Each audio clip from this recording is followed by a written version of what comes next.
Հովիկ Աղազարյանը։ Էլ վախեցած չէ նախկին ԿՊԱ-կան, հիմա անկախ Հովիկ Աղազարյանը։ Պարոն Խաչատրյան, խմբակցանիստերի ժամանակ ասում էի թաքուն, վախենալով խոսում էի, ասում եք մի ասեք, դες բան չկա։ Հիմա սա աշխարհը խոսում է, ես չխոսամ։ Ինչպես չասի Աղազարյանը, որ եթե Ադրբեջանն իսկապես խաղաղություն է ուզում Հայաստանի հետ, ապա այսպես կոչված անկլավները չի պահանջի Հայաստանից։ Ես Տիգրանաշենի մասին խոսեմ, որովհետև ես շրջանում եմ մեծացել եւ ավելի լավ եմ պատկերացնում։ Արցվաշենն ու Հայաստանի մյուս օկուպացված տարածքները վերադարձնելու մասին վարչապետի հայտարարությունը թարգմանում է Հովիկ Աղազարյանը։ Դա նշանակում է հանձնել Տիգրանաշենը։ Իրաց մոդելը հայոց պետականության վերացումն է։ Եթե այդպես չի, Տիգրանաշենը իրանց ինչին է պետք։ Տիգրանաշենը իրանց ինչին է պետք։ Եթե Հայաստանը չկարողանա բանակցություններով հասնել նրան, որ Տիգրանաշենը մնա Հայաստանին, Արցվաշենը Ադրբեջանին, փախստականների վերադարձի հարցն է առաջ գալու, բացատրում է Աղազարյանը։ Շատ դժվար կլինի մեր պետության ղեկավարներին նստել եվրոպական լիդերների մոտ ու Ալիևի ներկայությամբ ասել, որ այդ խնդիրը այսպես կոչված չի կարելի այսօր լուծել, դեպի ժամանակի ընթացքում, հետո հետագայում, որովհետև եվրոպական լիդերների աչքերը կկլորանան, ասել ոչ թե չեք ուզում, որ մարդիկ վերադառնան իրենց տները ապրել։ Որը կլինի լուծումը։ Աղազարյանը կարծում է, որպես բողոքի նշան, այդ ժամանակ Հայաստանը պետք է հրաժարվի նաև Արցվաշենից։ Որպես բողոք, որպես անվստահություն Ադրբեջանի եւ Թուրքիայի կողմից վարվող քաղաքականության, որովհետև իրանք չեն ձգտում իրական խաղաղության։ Աղազարյանի այս ելույթի ընթացքում տեղում նստած անհանգիստ ու նյարդային շարժումներ էր անում նրա նախկին քաղաքական ղեկավարը։ Իսկ ԿՊԱ-կան Արմեն Խաչատրյանն ու Արման Եղոյանը իրենց բողոքներով տեղից արձագանքում էին։ Այստեղ կոճակ ունեմ, որով արդեն այլևս հնարավորություն ունեմ բանախոսի, բարձրախոսի ինքնուրույն անջատել։ Նենց որ խնդրում եմ հաշվի առնել, որ չստիպեք, 37 թիվն է,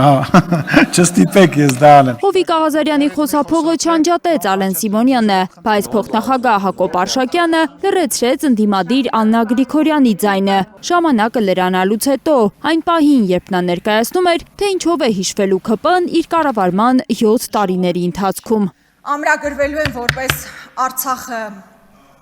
կորսված տարիներ այս իշխանությունների վարած քաղաքականության արդյունքում, հոգևորականներ, կալանք հոգևորականների նկատմամբ իրականացված բեսպրիդելի տարիներ, որտեղ երբ ընդդիմադիր համայնքապետ է ընտրվում, կամ Շնորհակալություն Տիկին Գրիգորյան։ Բյուջե 2026-ի քննարկումը վերածվում է ընդդիմություն իշխանություն նախընտրական բանավեճի, ոտնահարված ժողովրդավարության, չկատարված խոստումների, չհուսադրող բյուջեի մասին։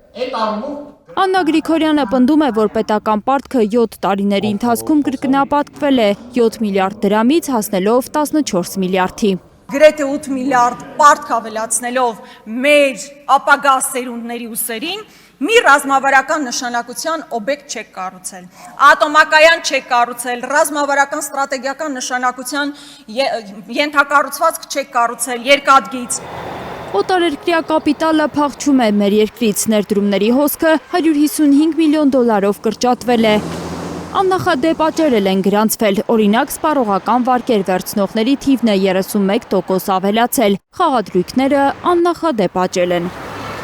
Խաղաղությունն է ձեր աջափնյակի մետրոյի նման մի բան, որ խոսում եք, բայց գոյություն չունի։ Ժողովրդավարությունն է աջափնյակի մետրոյի նման մի բան, որ խոսում եք, բայց գոյություն չունի։ Քրիստինե Վարդանյան համաձայն։ Ժողովրդավարության մասին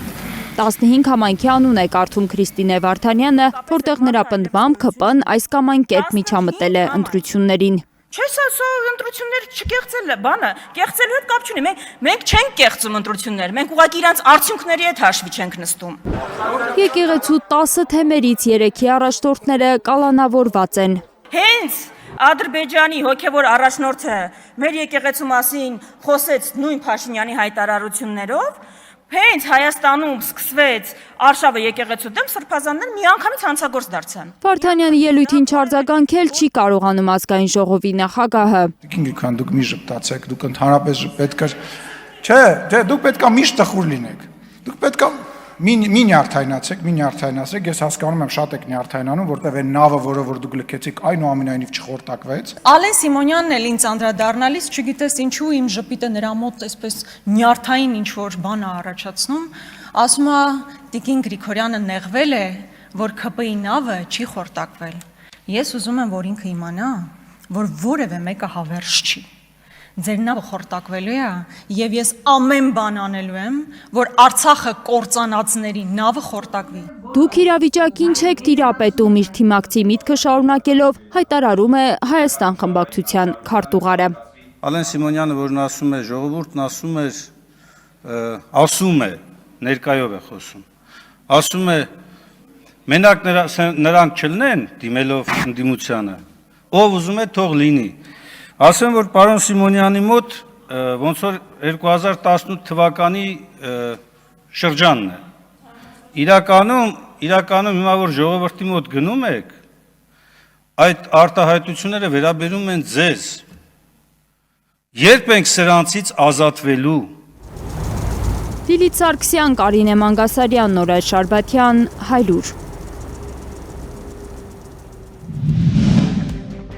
Հայաստանում եւ աշխարհում տեղի ունեցող իրադարձությունների մասին առաջինը իմանալու համար բաժանորդագրվեք մեր ալիքին։ Սեղմեք զանգակը, որ բաց չթողնեք ամենահրատապը, ամենակարևորն ու հետաքրքիրը։